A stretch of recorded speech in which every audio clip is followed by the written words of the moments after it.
kelompok kami. Saya Nadila Mia Octavia. Saya Puja Kusnia Dewi. Saya Nadia Fathia Masari.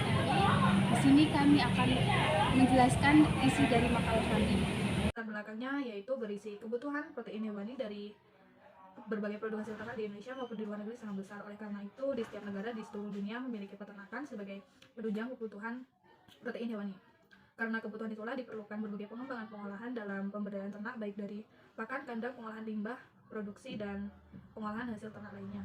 Tetapi dengan adanya peternakan ini akan menimbulkan banyak masalah dari limbah yang akan dihasilkan oleh peternakan tersebut.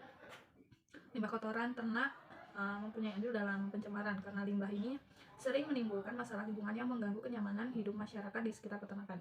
Gangguan tersebut berupa bau yang tidak sedap yang ditimbulkan oleh gas, terutama gas amoniak dan gas hidrogen sulfida.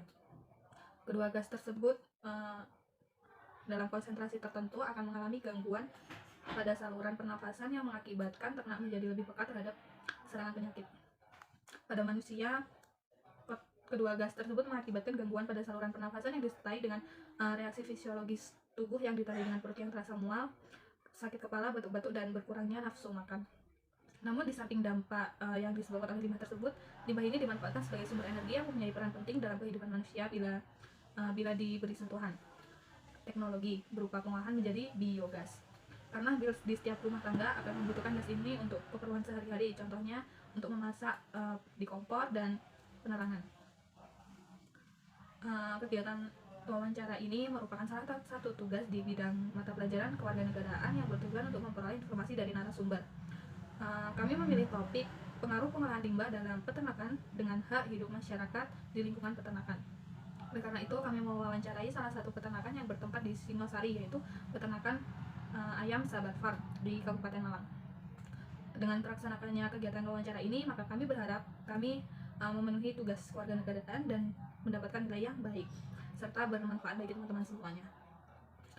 Selanjutnya ada manfaat dan tujuan dari pembuatan makalah ini, yaitu yang pertama untuk memenuhi tugas wawancara, yang kedua menumbuhkan rasa kerjasama antar anggota kelompok, yang ketiga memahami proses pengolahan limbah di Sahabat Farm, dan yang terakhir yaitu memperoleh informasi yang akan digunakan sebagai bahan dalam pembuatan makalah ini. Rumusan masalah diawali dengan bagaimana pengolahan limbah dari peternakan Sahabat Farm. Selanjutnya bagaimana pengaruh limbah ternak dari peternakan Sahabat Farm terhadap lingkungan sekitar. Yang ketiga, bagaimana hubungan antara hak atas lingkungan hidup di lingkungan masyarakat setempat dengan adanya limbah ternak tersebut. Dan yang terakhir ada bagaimana tanggapan masyarakat terhadap adanya peternakan Sahabat Farm di lingkungan mereka. 2.1 Topik wawancara, pengaruh pengolahan limbah dalam peternakan dengan hak hidup masyarakat di lingkungan peternakan. 2.2 Waktu dan tempat kegiatan. Wawancara ini dilaksanakan pada hari Rabu 1 November 2023 pukul 10 pagi di peternakan ayam Sabar Farm di Singosari, Kabupaten Malang. 2.3 Laporan hasil wawancara. Pada hari Rabu 1 November 2023 pukul 10 kami datang ke peternakan ayam Sabar Farm. Kesan pertama saat kami datang ke tempat ini adalah suasananya yang sejuk dari lingkungan sekitar peternakan ayam tersebut. Dan saat masuk, kami langsung disambut dengan semerbak limbah ayam. Kami langsung menemui narasumber. Ia merupakan salah satu karyawan di peternakan tersebut. 2.4 Hasil wawancara dengan pihak terkait. 2.4.1 Pengolahan limbah dari peternakan di Sabar Farm. Salah satu karyawan kandang yang bernama Muhammad Arifin di peternakan ayam Sabar Farm yang terletak di daerah Singosari yang telah kami wawancarai, ia mengaku sudah bekerja di sana sejak peternakan ini berdiri. Peternakan ini merupakan usaha keluarga dengan bantuan dari beberapa karyawan yang turun langsung ke lapangan untuk menangani kandang.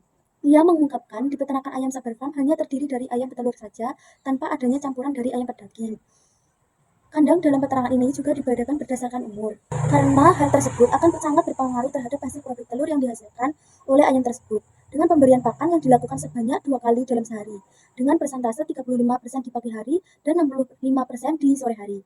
Pemberian pakan tersebut dilakukan secara global, yaitu dengan secara bersamaan setiap 100 ekor ayam dengan berat pakan sekitar 110-125 gram per harinya. 2.4.2 Pengaruh limbah ternak terhadap lingkungan sekitar. Peternakan Sabar Farm tidak mengolah limbah mereka sendiri, tetapi masyarakat sekitar daerah Singosari dan sekitar Pujon, terutama para petani yang mengolah limbah tersebut. Mereka memanfaatkan limbah dari peternakan Sabar Farm tersebut menjadi hal yang lebih bermanfaat, yaitu pupuk organik. Selain itu, di peternakan ini juga berupaya untuk memberdayakan limbah dari kotoran ayam menjadi hal yang lebih bermanfaat. Limbah dari peternakan tersebut digunakan oleh para petani tersebut sebagai jawaban dari kesulitan pupuk organik yang mereka hadapi selama ini. Mereka menggunakan pupuk dari peternakan tersebut sebagai pupuk bagi tanaman, sayur-sayuran, dan buah-buahan. antara hak atas lingkungan hidup dan masyarakat setempat sesuai dengan pasal 28H ayat 1 yang berbunyi bahwa lingkungan hidup yang baik dan sehat merupakan hak asasi setiap warga negara Indonesia. Oleh karena itu, Sabar Farm mendirikan peternakan mereka di daerah yang jauh dari pemukiman warga, dikarenakan bau dari kotoran ayam yang dihasilkan dari peternakan tersebut akan menjadi salah satu polusi dan gangguan bagi masyarakat setempat.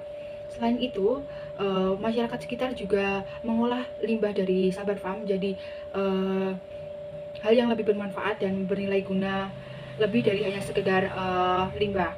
Mereka mengolah limbah tersebut menjadi pupuk untuk digunakan sebagai pupuk tanaman-tanaman mereka. Tanggapan masyarakat sekitar terhadap adanya peternakan Sabar Farm di lingkungan mereka. Dengan adanya peternakan tersebut dapat membantu para petani di sekitar daerah Singasari dan Pujon sebagai supplier limbah ternak yang akan digunakan dalam bahan yang akan digunakan menjadi pupuk organik bagi tanaman sayuran dan buah-buahan mereka. Dan tanggapan masyarakat terhadap adanya peternakan Sabar Farm merasa tidak terganggu karena dengan adanya peternakan ini mereka dapat terbantu dari segi pupuk di saat krisis pupuk seperti saat ini. Selain itu, dikarenakan Sabar Farm didirikan di daerah yang jauh dari pemukiman warga, mereka tidak akan terganggu dari bau yang dihasilkan oleh peternakan tersebut. Peternakan di Indonesia dianjurkan melakukan hal yang sama seperti Sabar Farm, yaitu memilih tempat pembangunan peternakan yang jauh dari masyarakat setempat untuk menjaga hak atas lingkungan hidup masyarakat dan untuk menghindari dampak bagi masyarakat sekitar. Perlunya penanganan limbah yang tepat dengan memanfaatkan yang menjadi hal yang lebih bermanfaat dan memiliki nilai guna daripada hanya sekedar dibuang dan mengakibatkan pencemaran lingkungan.